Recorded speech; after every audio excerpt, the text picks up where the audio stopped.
Well, I'm interested to look at the photos of how you've gone about this restoration, because it's not any old restoration. You've used very much traditional methods and natural materials to restore the place. And there was one term on your website that I absolutely loved, which was the dirty rag to rub away any hint of the new. I love that.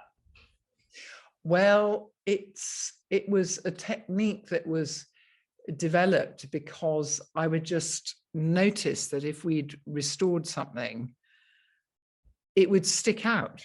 Yes, yeah. And it just wouldn't look right. And I'm quite an obsessive person, so it would just be there glaring at me. And I think that we went to a lot of trouble to buy old doors from markets, restore them, fit them into the spaces that the old doors, which were no longer existent, had been in. We went and we found old hinges and we found old locks. And they're all such beautiful mechanisms. So it's not just about like making a theatrical reconstruction. It's also just about the beauty of those objects and the work that went into them, because they're all hand forged and there's this brilliance in the construction of a lock or a hinge. And some of the old doors were hand hewn. And we found doors here that we can date them to 1600. Because they have a particular stamp of a religious order on them, and that stamp, which is kind of like belongs to a religious order, so it's a cross with a ladder underneath it, and that religious order, we know, owned the castle for 10 years. So every detail had a story, and every detail was a clue to some part of the history. And you become a bit like a Sherlock Holmes and go, what was that used for? Why was that like that? And then, of course, you're like, well, that's because it's cooler in the summer or it's warmer in the winter. So there are many things that you can learn about how to live much more sustainably through a building like this. Now, when you began the restoration in 2000, was it with a view to publish a book about said restoration? Because looking at what I have seen from the book, it appears to me that you've been very good at documenting the different stages of this restoration. Are you a budding photographer?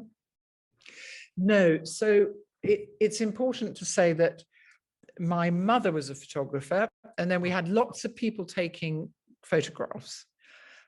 We didn't have iPhones in those days, otherwise I'm sure there would have been a lot more. So when you were like hanging from a ladder, you didn't have your Nikon with you. So a lot of them are pretty random. I never intended, because I didn't keep diaries or proper notes. Oh, I was wondering. But I never intended to write a book, really. But I was commissioned to write this book, which was fabulous. And I started to think about doing a book when I met this wonderful photographer, Michael Woolley, who sadly is no longer with us. And he came to do a fashion shoot at the castle.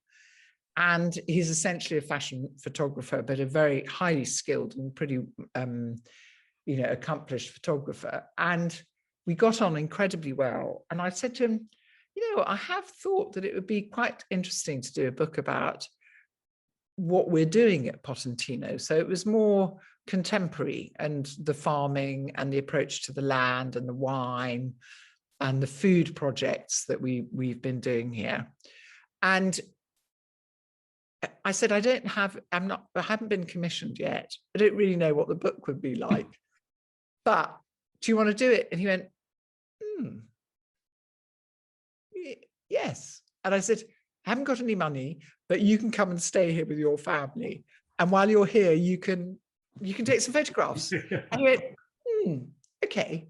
so this wonderful relationship started. So when I was called by Rizzoli, approached me to do a book because they saw an article that was in the Tea magazine, New York Times. I said, well, you know what, we've practically half done it, this book. So Michael Woolley and I continued to do the photographs, and we did some more things with the interiors and the people and the life here.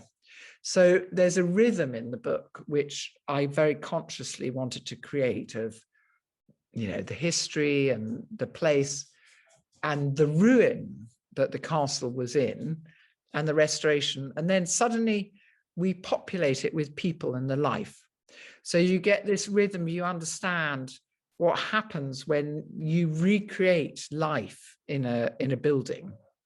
So towards the end, you begin to see all the events and all the people and the food and all the fun things that we do here, and the concerts and picking the grapes. So it's an important development, because when we first arrived here, it was full of old mattresses and dead rats. Yes, I can imagine. The idea was that this is how you can make somewhere live again. Yes, yeah. And today it's a very vibrant location. I mean, you have an art center there, as well as the B&B and the vineyards and the winery. And you've been having all these food events as well. So there's a lot going on there. Well, castles traditionally were havens and centers of culture, and centers of invention, and places where food was made and people were fed. So they weren't just these aggressive fortresses.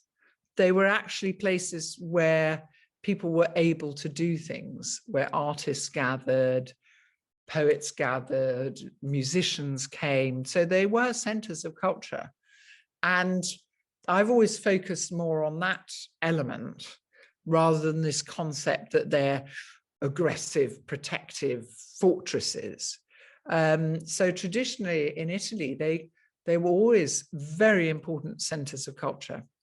So I've tried to work on this concept of the 21st century castle, where we have things happening that make sense to people now. I understand.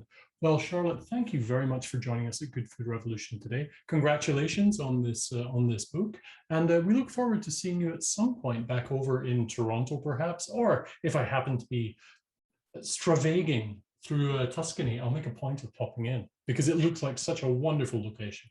Yeah, well, you're very welcome, and we.